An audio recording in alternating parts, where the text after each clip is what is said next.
Welcome to Confessions of Being Fabulous, where we live, we learn, we grow. I'll admit I don't have the most sunny disposition as you may normally be used to seeing, but I wanted to talk about how to get there when you experience something with your child or your children. So the other day,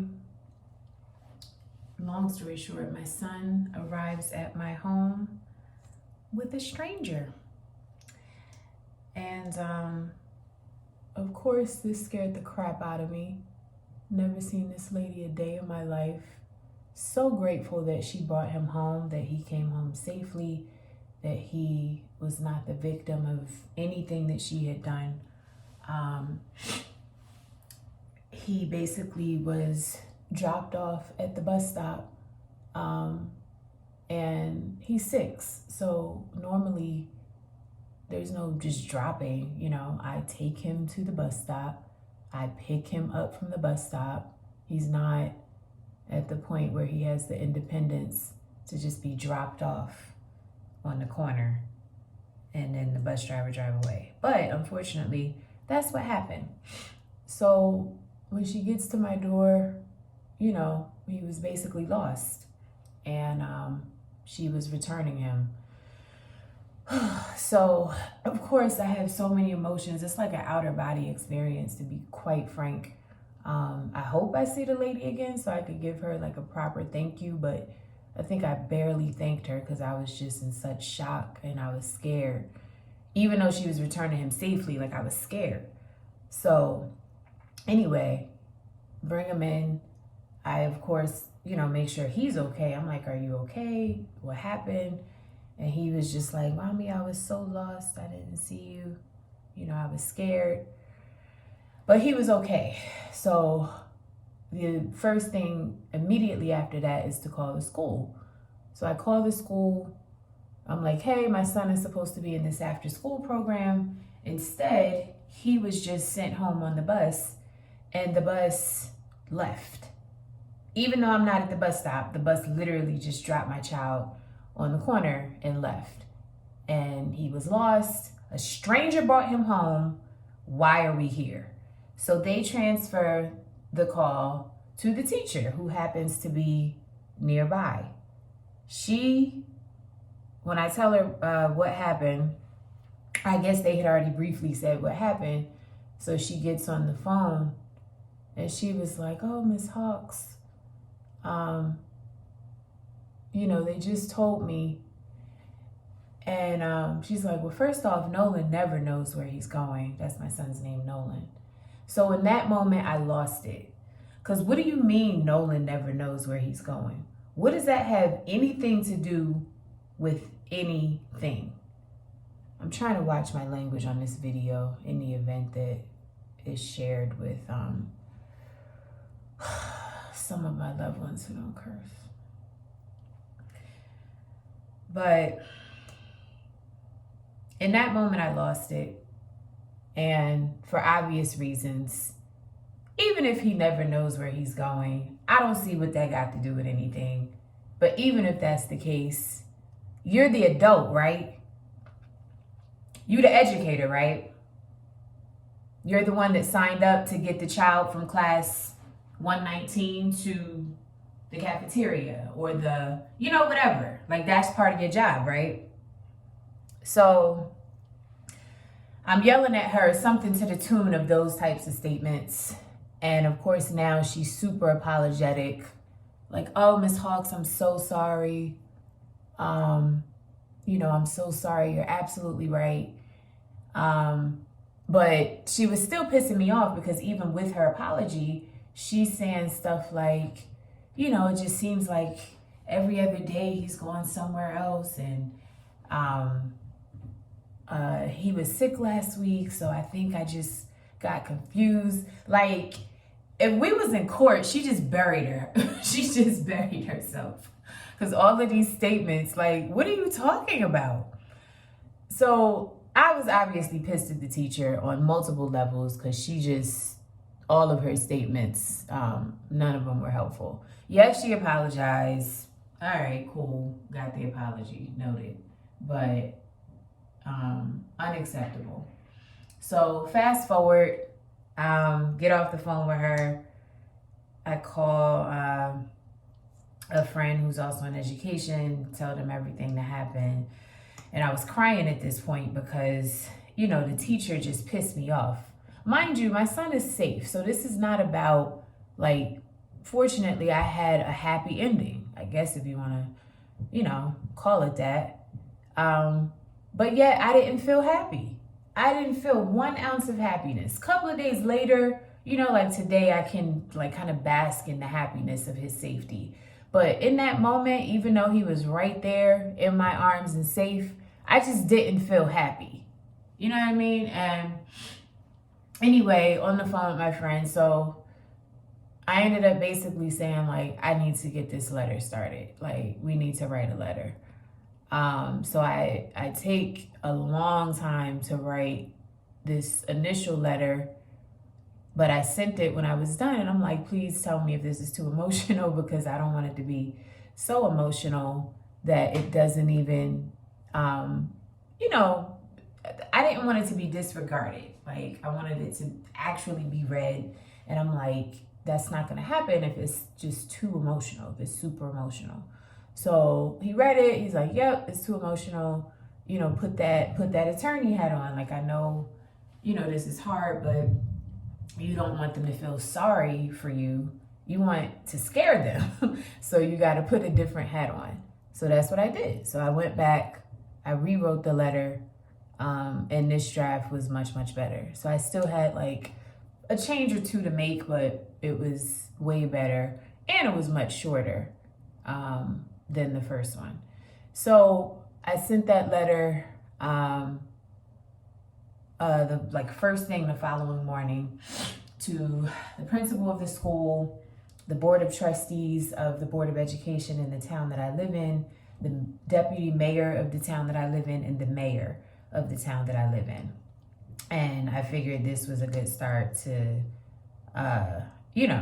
get this conversation going. Even though, frankly, and to be clear, what I don't want is a conversation. When something like this happens, what you want, what I want, is action.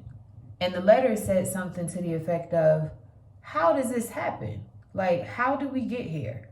What kind of procedures do you have in place so that a child that is 6 years old is even able to be dropped off on the corner and have to fend for themselves? Like, that parent is not there. So there's no issue of, I know the bus driver knows who I am. And then even beyond that, even if I wasn't there, because I've had a babysitter before that got him from the bus stop. The point is, me, nobody that looked like me, no other adult, that was like receiving him was there. That's not the case. My son was just left to fend for himself. So in the letter, I'm basically saying this, like, how does this happen? And I basically made a demand to open a thorough investigation into the school, the Board of Education, I guess, generally speaking, in the town, and all of the Department of Transportation in the town, and all of the policies and procedures that exist that, would allow for something like this to happen. And you can't just say, the policy is such and such, it shouldn't have happened. Well, it did happen. So the question is, what do we do when you have, allegedly things in place for it not to happen, but it still happens? Do we start firing bus drivers? Do we reprimand them? Are we docking pay? Like, what are we doing? And so let me not get ahead of myself. So I wrote the letter. That was kind of the sentiments of the letter, a thorough investigation. So send the letter. I noticed I did get a reply back from one of the Board of Trustees saying, this is every parent's worst nightmare. We're so sorry. We have forwarded your email to the superintendent. So, all right, cool. Thanks for forwarding it to the superintendent. And then the principal also replied, with similar sentiments. So at that point, I already knew, it wasn't over. Like, I'm not just sending a letter. I had to get myself together because I was literally crying for like 24 hours straight. My son kept trying to console me. Mind you, he's fine because kids are so resilient. He's perfectly fine, but I was not fine. So he kept saying, Mommy, let me make you some hot cocoa. And he went to make me some hot cocoa and of course made a mess all over the kitchen. There's cocoa powder everywhere, but I thought it was a cute gesture. Him trying to console me and all.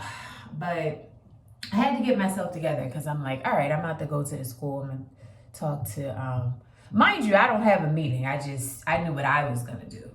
And I knew that somebody was going to open the door. No meeting necessary.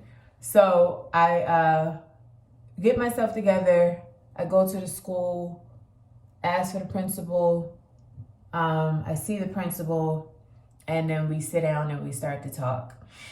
And so his tone was appreciated in the sense that, I did feel there was true empathy there. I felt, the apology that he gave was sincere. He also kind of started the conversation by talking about the teacher and kind of reiterating the apology that she had already given me. And he just wanted to make sure I knew that she had apologized. And I'm like, well, yeah, she apologized yesterday. But I was like, that doesn't mean I'm gonna, okay, thanks, but that's not the end, because this happened.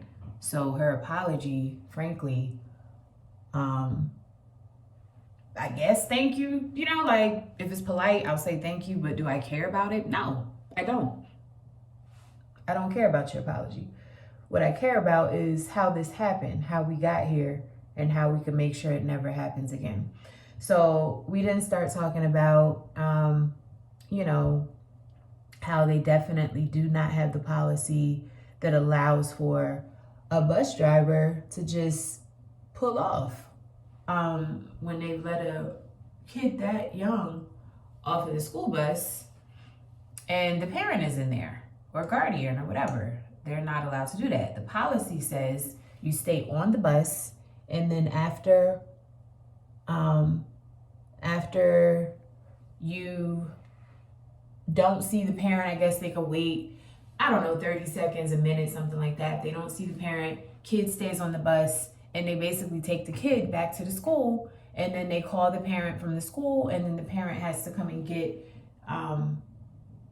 the kid from the school. So that's what should have happened. Now, in my case, and just in case I wasn't clear, this whole thing was wrong from the jump. This is not about me not being where I'm supposed to be, as in, I made a mistake. I was supposed to be at the bus stop. I wasn't supposed to be at the bus stop because I signed my kid up for this after school program. So after school, he was supposed to be directed to the proper place, which is the after school program. So they failed in that they did not direct him to the proper place so that he would be a part of the after school program, but instead directed him to the bus so that he's now coming to a home that frankly could have been empty. I wasn't even supposed to be home at that time. I work from home, so I am home. But this aftercare program is important to me because it's hard to try to get work done when your kid is sitting right there. So that's why I put him in it. And I was excited about that whole thing. But he was not directed where he was supposed to be. So that is why, this happened. Because he came home, I wasn't there to receive him like I normally would be. And that caused him to be lost. He was never in that situation ever. He's never just, been at a bus stop and I'm not there. That's never happened. And it happened this time. So I'm telling the principal, what kind of systems do you have in place where, when school is over, the kid ends up in the right place? And so without going into specific details at this point of that conversation, he explained a little bit, and then some stuff he said we'll have to take a look at. And then, in terms of the bus, he said we'll have to call them and, and that sort of thing. So I feel like I'm being wordy in this video, so I apologize. The point of it was, how do you change your state when something has happened that's like essentially out of your control, and maybe there's even been some sort of resolution, but you're just not satisfied, because that's where I'm at right now. I'm not satisfied. I'm not satisfied with the information that was shared. I'm not satisfied. I'm not satisfied with the fact that, I am put in a position to have to follow up. We'll see if I get any other correspondence today, but, I haven't gotten any other correspondence. And I guess I kind of feel like, mind you, I'm not an educator, so I don't know what goes on behind the doors of a school. I'm sure there's lots happening, lots to manage, but I don't know. The type of person that I am, I feel like if I was in his position, anyone in authority, I would be giving the parent the play-by-play. You see what I'm saying? Like, it just happened on Monday. Today is now Thursday. So I met with him on Tuesday. So I feel like after I made that phone call to the bus, because I believe he said he made it on Tuesday.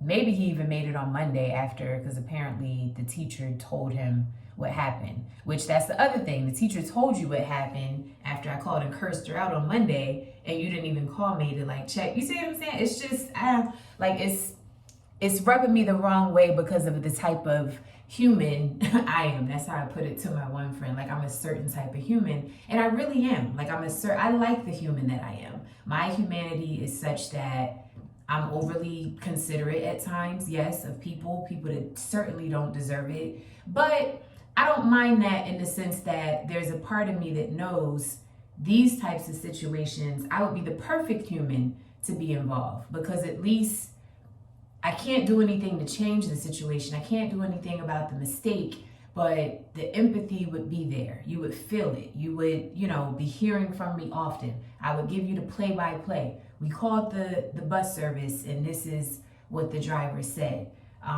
We reprimanded the bus driver because he knows that this is the policy. We, aren't allowed, because it's not all about everything that I may want, I may want to fire this dude, but maybe they can't. I don't know, I don't know if in education there's different reasons that a person can't be fired. I don't know. But the point is, I'm not getting any information at all. So that's now putting me in a position to have to reach back out, which, no problem. I'll do that. I'll do that all day, every day. It's my child. But it's putting me in a position to have to reach back out and inquire. Hey, what happened to the bus driver? Is he still employed? Does he have a job? Was his pay docked? Was he reprimanded? Does he have a training he has to go to at the end of the month? Does he have a letter that he's been required to write explaining, that he is in fact aware of the policies and procedures? What happened? What happened? So that's where I'm at emotionally. I'm emotionally in a place where I don't like what's happened. And the little bit of response I did get, frankly, the apology part, all right, cool, cool, noted, you apologize. But is it sufficient? Nah, it's not sufficient. It's not fucking sufficient. So what do we do? So again, the purpose of this video, about to be 19, 20 minutes in, is about how you change your state. How do you change your state when the worst happens? And I'm calling this the worst because, nobody wants to go through this with their kid. Even though, like I said, he made it home safe, nobody wants to experience this. So the question becomes, Priscilya, do you want to continue to feel what you feel now? Or do you want to feel something different so that you can move on emotionally, and be in a different place? I really asked myself that because, we all have a choice. And I think that's sometimes what we don't realize. We think that we have no choice. And it may feel hard, so this isn't about easy versus hard. It's just about the truth in that statement. We have a choice as to how we're going to feel. So right now, I feel kind of crappy, if I'm being honest. I feel better today. Like, if I couldn't even make this video 2 days ago, I think I made a clip, but and maybe I'll share that too. We'll see. It was more raw. I was like in the moment writing the letter. But I, right now, don't feel anything like that, but I still feel pretty damn crappy, if I'm being honest. So what do? What do I do? So for starters, I really like to start off by acknowledging what is.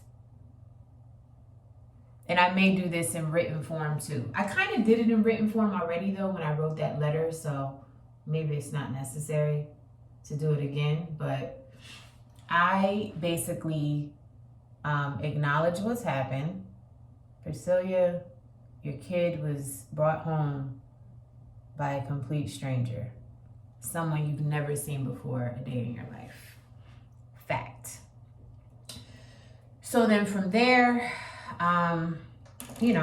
acknowledging that kind of gives me, I don't know, like the feeling of being seen or heard or whatever, and there's some power in feeling seen and being heard. So I allow that to happen. But then the next thing that I now must do, and this is the hard part, the next thing is, to a certain extent, is to see another alternative. To see an alternative. To see an alternative to what I'm currently seeing.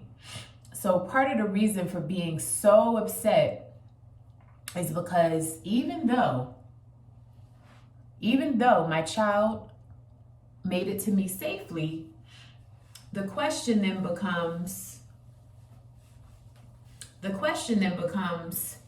okay, my child made it to me safely, but this could have happened, that could have happened, like a different type of person could have brought him back. Like, that's why you're upset. It's the what if. The what if pisses you off. The idea that, anything could have happened brings a level of rage, frankly, So I have to see something else instead of those what if images. And so what I'm going to try to do is I'm about to drive to what I call my office, which is really just a coffee shop, but it's my office. And I go to it on purpose because it sits on the water. Oh, that's today? I forgot. I got a meeting in like 15 minutes. Good thing I'm getting ready. Even though my camera is normally off for this meeting. But anyway, I now have to put my mind in a state of thinking the alternative things. Meaning, think about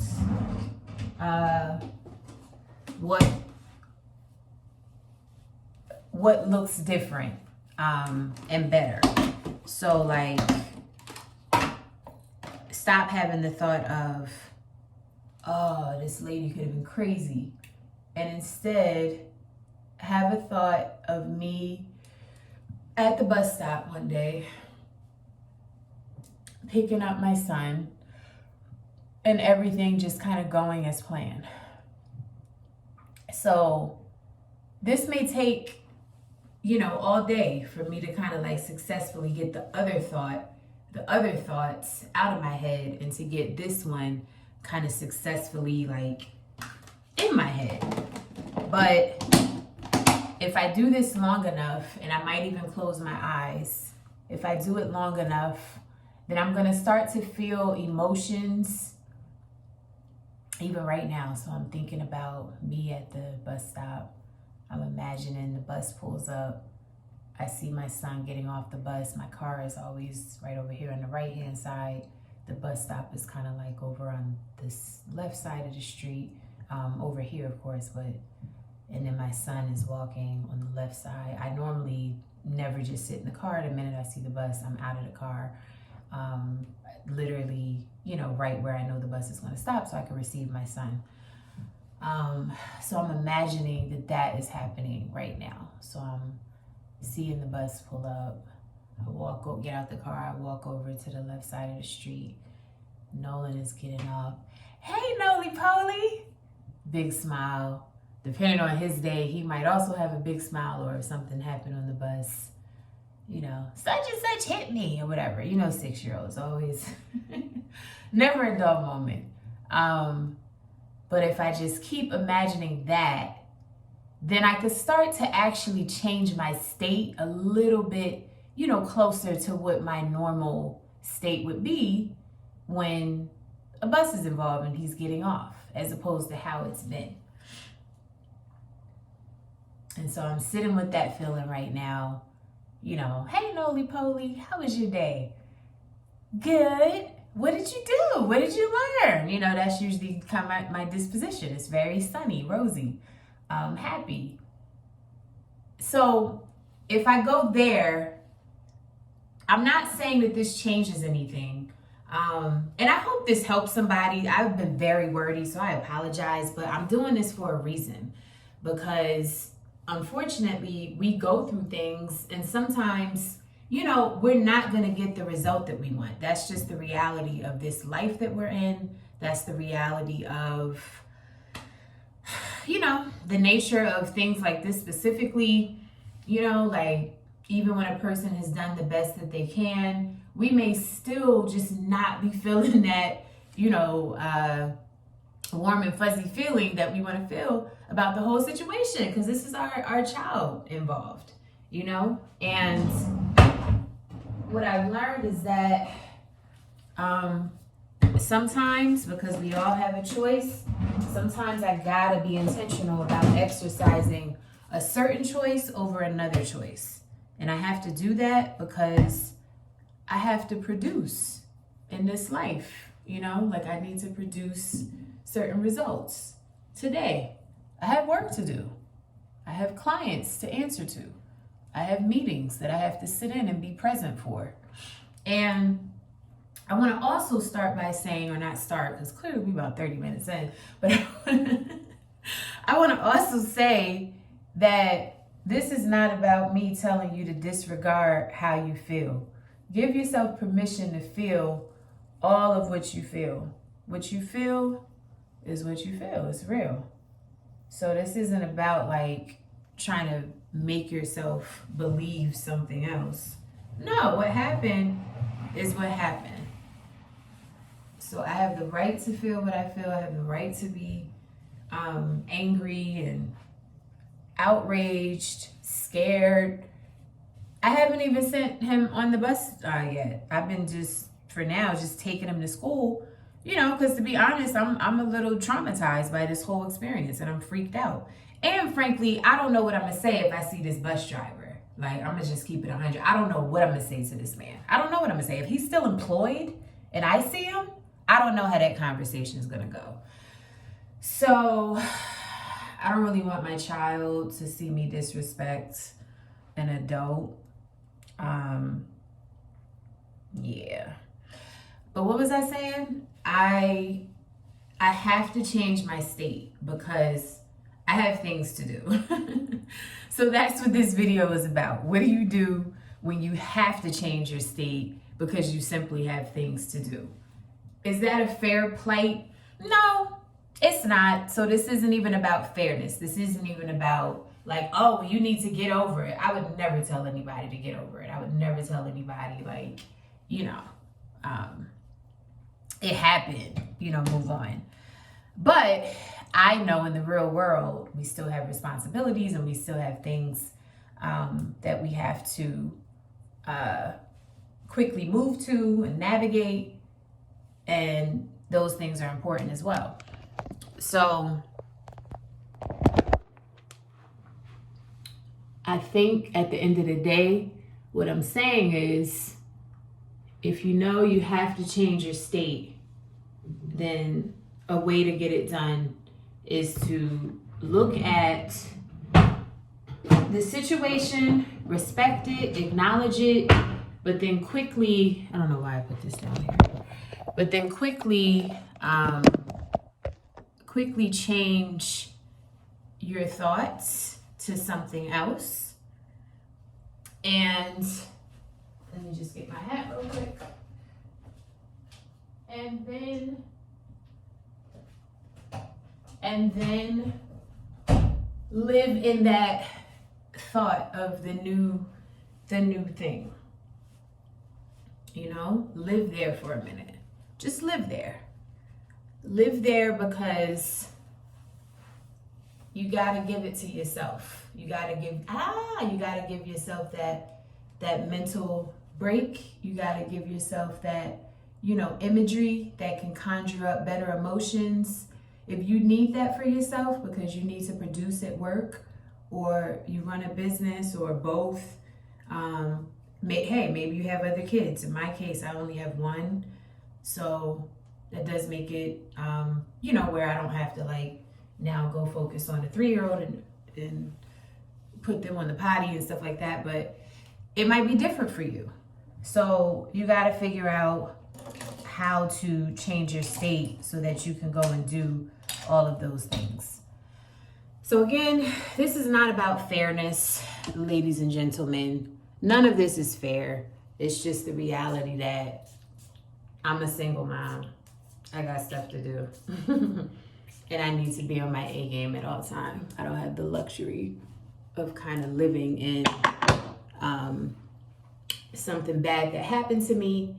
You know what I mean? Even though it happened to me, like, it sucks that I can't, you know, just, I'm not going to say grieve, because again, he made it home safe. But, you know, like, kind of live in the sorrow for a minute. I don't even have time to do that. So I apologize that this was so wordy. Hopefully you enjoy getting ready with me. But I hope this helps somebody. As I said, we're gonna go through things, and sometimes we're not gonna get like the outcome that we want. And we may get an answer to a degree, but it just still may not make us feel whole. So what do? You can do what I just did. What I just did was just to explain it. But the other reason I'm driving to this coffee shop is because the drive is about, from my house, maybe 15 minutes. If it's traffic, maybe 20, but by now it might be okay. Like maybe 15-minute drive. So 15 minutes I feel is a good time for me to kind of, you know, force my mind to focus on a different outcome. And then what I'm hoping is by the time I actually get to the coffee shop, I'll feel so, you know, different inside, because I will have conjured up new emotions, new energy about the whole situation. And again, this is not for me to manage how I talk to the teacher or the principal, or no, like I'm gonna say whatever I want to say to these people because they need to be held accountable. This is about me and the fact that I need to still be able to produce, you know, and go about my work life and my home life and, you know, other people that I need to answer to. Like I need to feel a certain way to do that. Hopefully that makes sense. So I know for some people, this video is like, what'd you talk about? Because you may be like, why go through all of that to change how you feel?